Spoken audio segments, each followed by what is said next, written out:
It was a very cold December night in 1980, and the streets of New York City were full of people going about their daily lives. But time seemed to stop outside the Dakota, a beautiful apartment building close to Central Park. Rock star John Lennon was lying on the ground bleeding just a few steps away from the brass doorway. Mark David Chapman, who killed him, stood nearby with his eyes closed and a copy of Catcher in the Rye in his hand. There was a nightmare for Yoko Ono, who was John Lennon's partner in art, life, and love. She has never really woken up from it. Even after more than 40 years, Yoko Ono is still in pain. It's a wound that won't heal and a cloud that stays with her. When she talks about that terrible night in interviews, her voice often breaks. Each word was heavy with the grief of loss. Yoko's death wasn't just the sudden end of an era, it was also the start of a never-ending battle with sadness that has consumed her entire life. It's like a love story that was so tied to the music that defined an age but was cut short in an instant.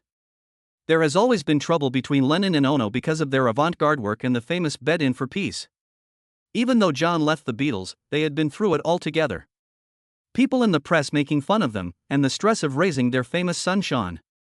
Yoko was always the strong one. The woman who took all the abuse and criticism with quiet grace. Strong as she couldn't have stopped the terrible loss that cold December night. A man who used to think of himself as a fan shot John Lennon 4 times in the back. In search of fame, Mark David Chapman went from being a fan to a killer, driven by a skewed sense of purpose. For Yoko, the question of why her beloved John was taken from her in such a cruel and pointless way has always been there. That stranger also seemed to think he had the right to put out the light that John had brought into the world. John Lennon's death is still one of the most pointless tragedies in music history, and the reasons why it happened are both strange and scary. Because Chapman was so angry at Lennon, he was obsessed with him. He thought that Lennon, with his message of love and peace, was lying about his huge wealth. The fact that Chapman was mentally ill and wanted to be famous made him think that killing Lennon would give his own life meaning. This has never been enough for Yoko Ono, though. She's been dealing with how awful everything is for years. She can't stand the silence in the Dakota, where they used to live together. John's voice keeps calling to her, reminding her of the life they were meant to share.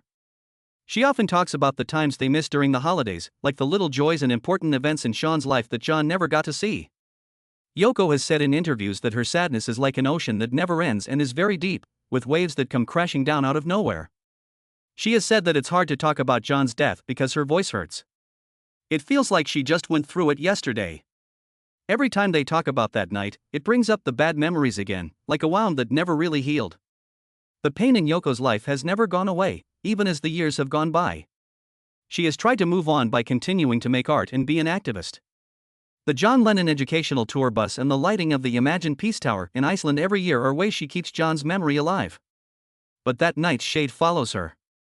On her way to and from her home in the Dakota, she still walks by the spot where her husband fell. What makes people remember her not only as an artist but also as John Lennon's wife is the way they look at her.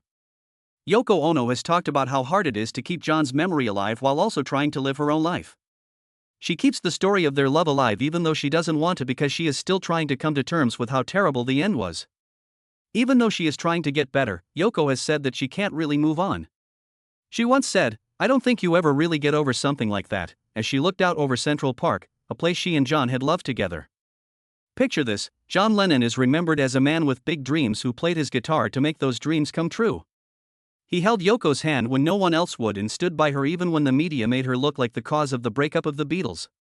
She remembers how much they laughed and talked late at night, and how peaceful it was when they watched the sun go down over New York City. But even though she holds on to those memories, she is under a lot of scrutiny from the world. People have never fully forgiven Yoko for being the mysterious person in John's life who allegedly drew him away from the golden age of the Beatles. She still fights against the story that has tried to make her the bad guy in John's story instead of his equal partner and muse. And then there's the fact that Mark David Chapman, the man who stole John from her, is still living, which makes her miss him even more. Yoko has spoken out against Chapman's release many times because she thinks that letting him go would make her pain even worse. John was a peaceful man, but she has admitted, "I don't know if I can forgive." This is a rare admission that shows how deeply she hurts. Even though she is in pain, Yoko Ono has become a sign of strength. She turned her sadness into a way to find peace by using art to show how her life has been full of pain and hope.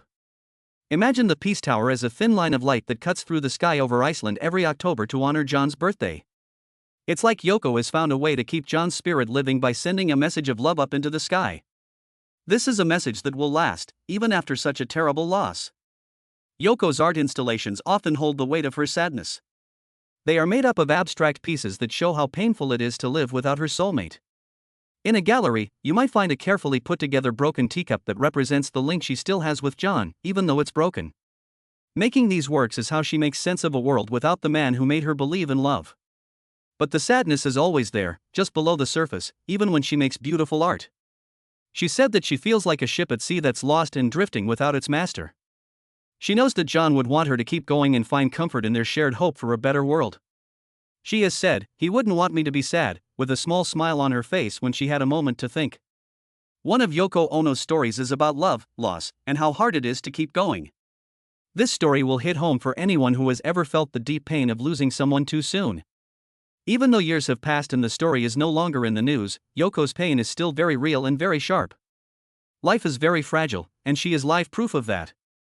A woman who carries the weight of history and longs for the easy life she used to have. Still, she won't let John's light go out. Yoko has made sure that the world will never forget the man who sang about picturing a better world through her art, her action, and her never-ending work to keep his memory alive.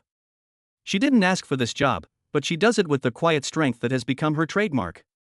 Picture this: the sun going down over the Dakotas. Yoko Ono looks out at the skyline with the same view she shared with John all those years ago. Long shadows fall over the place where their sad story ended. Close her eyes and imagine for a moment that he is still next to her and that they are still dreaming together, even though the city is alive all around her. A short-lived relief is all she needs to keep going, one day at a time. While Yoko is trying to stay away from time, she can't help but fight it. Even though she is in her 90s, the weight of her age always reminds me that she doesn't have much time left to continue their goal. She keeps going anyway because she knows that every day she keeps John's dream alive is a win over the darkness that tried to shut him up. She does a lot of projects and art because she doesn't want John's voice to be forgotten and to keep her promise to him that their story will not be lost. But there are days when just staying alive is too much for Yoko, and the memories are too strong and threaten to pull her under. She has said that she feels like she has two lives, one for herself and one for John. Feeling this way makes you feel very alone, like you're stuck between the present and the past that won't let go. Yoko hides away in the secret rituals she has made for herself at these times. These are small acts of remembering John that keep her close to him.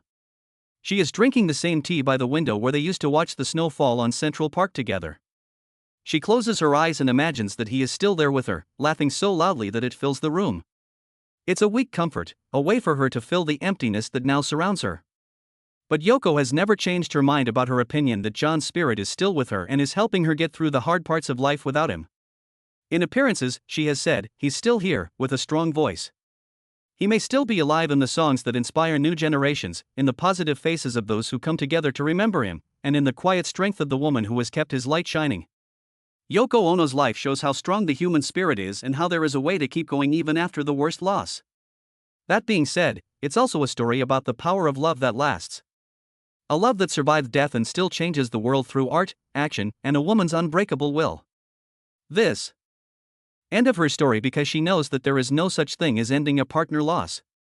Instead, it's a story about getting through hard times and finding a way to use grief as a light even when it's very dark. While Yoko Ono is still living, John Lennon's spirit will live on in the music, art, and dreams